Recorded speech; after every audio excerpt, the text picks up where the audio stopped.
and welcome back to the series of ESP methodology. Today, we move to Module 6, which is about ESP methodology and teaching strategies.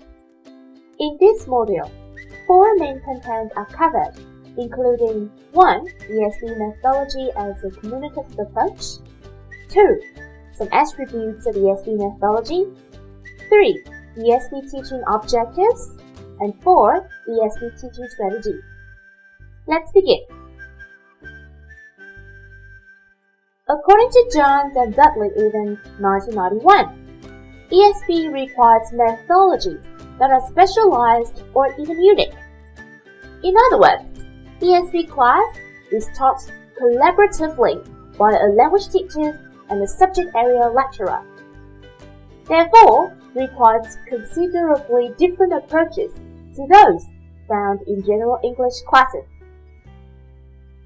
A great reference to ESP methodology is the link of strands of functional syllabus, communicative, and learning center approaches, and authenticity, relevancy, and appropriateness in language and materials, according to Jordan, 1977.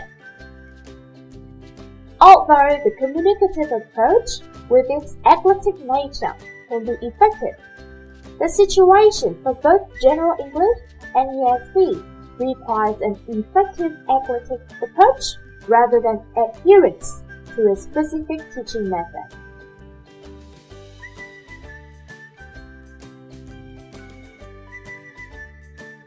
So what is an ESP communicative activity?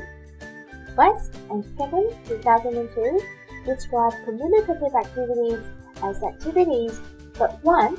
requires frequent interaction among learners or with other interlocutors to exchange information and solve problems. 2.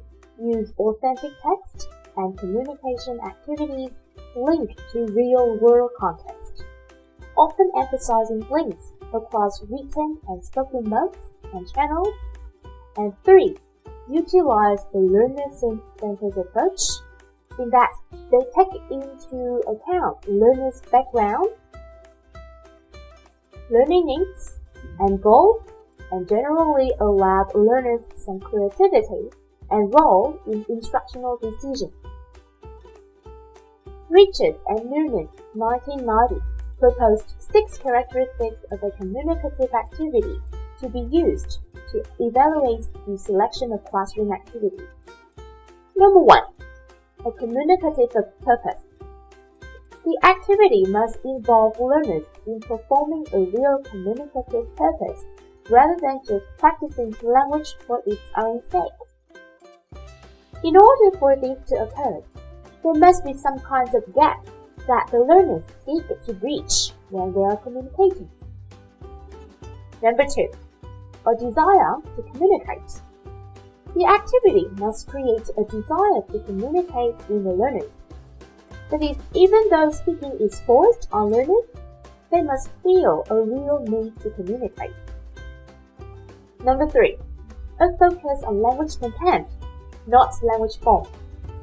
In real life, we ask the question because we are interested in the information, or in other words, the language content. Therefore, when learners are doing the activity, they must concentrate on what they are saying, not how to say it. In other words, there must be a message that they want to communicate. Number 4. A variety of language is used. The learners are involved in using a variety of language, not just one specific form. They should also feel free to improvise, using whatever resources they choose. Number 5. No teacher intervention. The activity must be designed to be done by the learners working by themselves, rather than with the teacher. The activity should not involve the teacher correcting or evaluating how the learners do the activity, although it could involve some evaluation of the final product of the activity. This assessment should be based on whether the students have achieved their communicative purpose, not whether the language they used was correct. Number 6. No control or simplification of the material. The activity should not be designed to control what language the learner should use. The choice about what language to use should rest with the learners. Among a variety of language teaching contributions, ESB methodology is characterized by problem-based learning, task-based learning, and collaborative teaching. Each of those is examined in this module. Originated in medical education, problem-based learning can be seen as problem-solving, can be seen as a way into new work, an opportunity to apply acquired knowledge, and a rationale for gaining new skills and knowledge. We should remember that ESB prepares learners to function effectively in target situations. It is also a range of activities which require the learners to find solutions to problems of different kinds. A learner may not always solve all problems represented by the teacher, but different strategies may be tried at achieving success.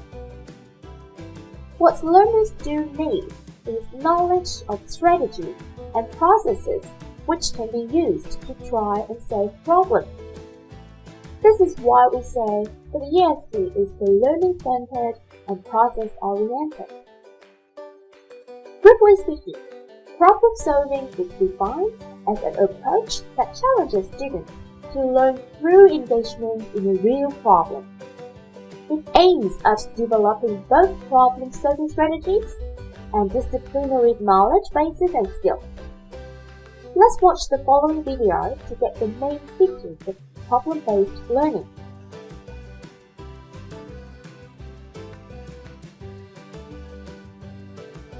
The second attribute of ESB methodology is task-based learning.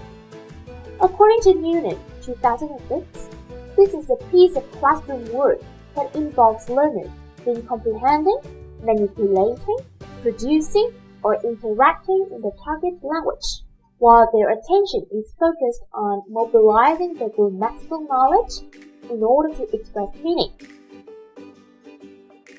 Tasks must be relevant to the real-world language needs of the student. That is, the underlying learning theory of task-based and communicative language teaching seems to suggest that activities in which language is employed to complete meaningful tasks, enhancing learning. According to Ellis 2000, for interactive tasks to be successful, it should contain elements that are new or unfamiliar to participants, requires learners to exchange information with their partners or group members, have a specific outcome, involve details, centered on a problem, especially an ethical one, such as designing in a small group who should take the last board in the lifeboat, the nuclear synthesis, or a pregnant woman, and involve the use of naturally occurring conversation and narrative discourse. Teachers using task-based syllabus are expected to use problem-solving tasks to provide learners with the opportunity to share ideas, build consensus, and explain decisions about real-life issues that are important to them. The third attribute, collaborative teaching, refers to teaching performed by a group of 2 or more people assigned to the same students at the same time for instructional purposes in a particular subject or a combination of subjects. The difference between the two, if any, may be that collaborative teaching places more focus on shared power than team teaching.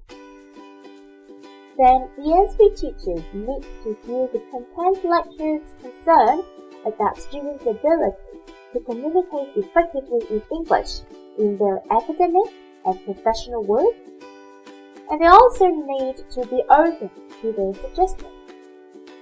By focusing on the particular needs for communication skills, Rather than on ESP as a more general level, the ESP lecturer is able to provide the necessary and appropriate support to the content lecturers for the education of the students in specific disciplines.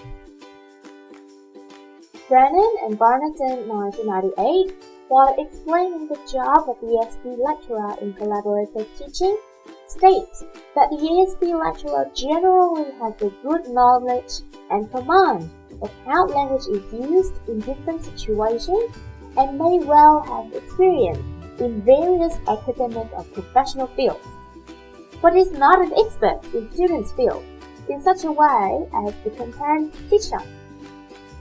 Therefore, as the ESP lecturer defines his or her role, care must be taken not to move into areas of expertise and responsibilities that rightly belong to the content lecturer.